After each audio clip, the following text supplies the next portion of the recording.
This is English shorthand dictation number 12 and the dictation speed is 100 words per minute.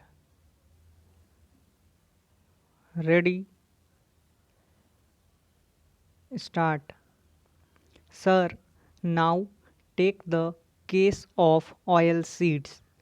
We are importing 1 million tons of oil seeds at a cost of rupees 500 crores per year.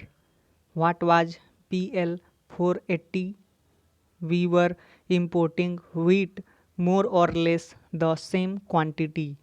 Why cannot we produce 1 million tons of oil seeds in India? Our masses are not getting pulses. Without pulses, what is the protein they get? Pulses are not sufficient. Our scientists have brought about a revolution, the Green Revolution. So far as wheat is concerned, our scientists have the greatest skill and they have bring about this revolution so far as the oil seeds and protein are concerned so that the common people are not deprived of them. Now, sir, the planning process should ensure that we produce mass consumption goods. What was the position last year? There was a shortage in production of about 25% in aluminium, in cement, and in steel. Why can't we ensure that there is no shortage in production? Was there any shortage in the production of air conditioners? No. Was there any shortage in the production of refrigerators? No. Was there any shortage in the production of cigarettes? No. In beer? No. In polyester? No. No shortfall in the production of the luxuries goods, goods which the affluent people could buy in spite of the problems in the power sector, in the coal sector, and in the elitist sector, and the elitist and the affluent industries could prosper in spite of all these things. There was a shortage in aluminium, steel, and cement. Why was there a shortage of about 15% in the production of nitrogenous fertilizers? Why was there a 50% shortage in the production of the petroleum products? All these have to be rectified.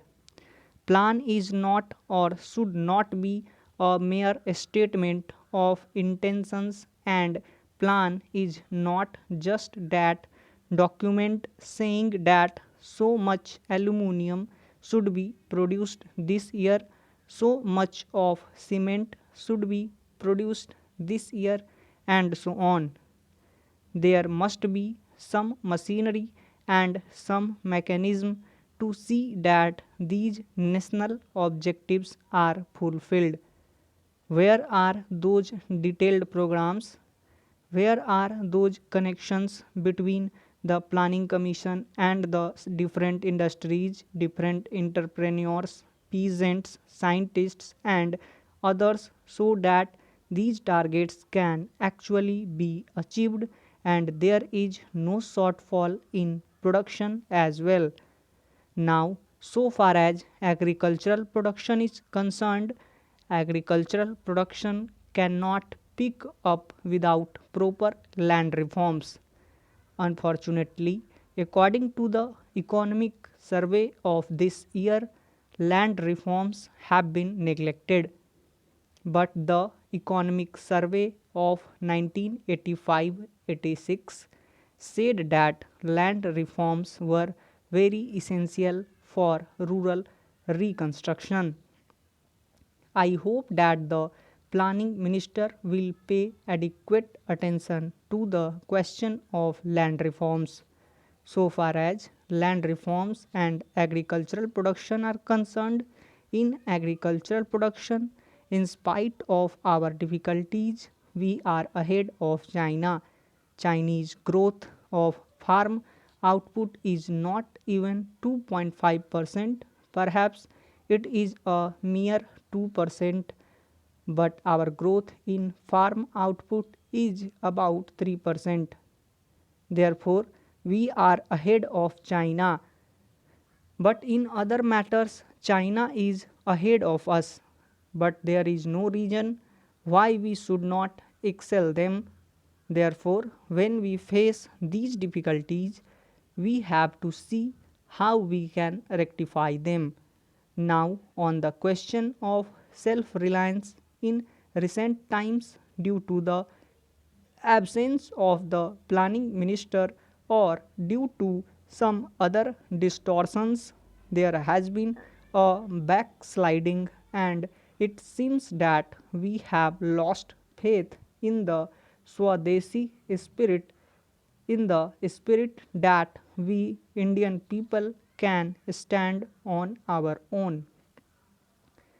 Therefore, not much of foreign aid is there, and foreign aid has increased to rupees 800 crores or so, and aid from the International Monetary Fund is about rupees 540 crores.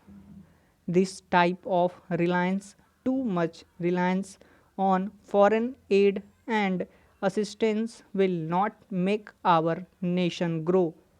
Therefore, sir, I hope that the public sector, in which we have invested about 15,000 crores of rupees, should have the surplus.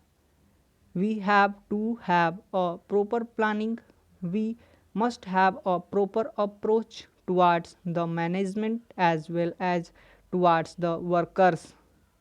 When we industrialize, when we nationalize an industry, when we socialize an industry, it is not an institutional change. There should not only be an institutional change, but there should also be a psychological change. You cannot have planning without the planning ethos, the planning psychology, the spirit of hard work, the spirit of discipline, the sense of dedication to the nation, and a sense of and passion for justice.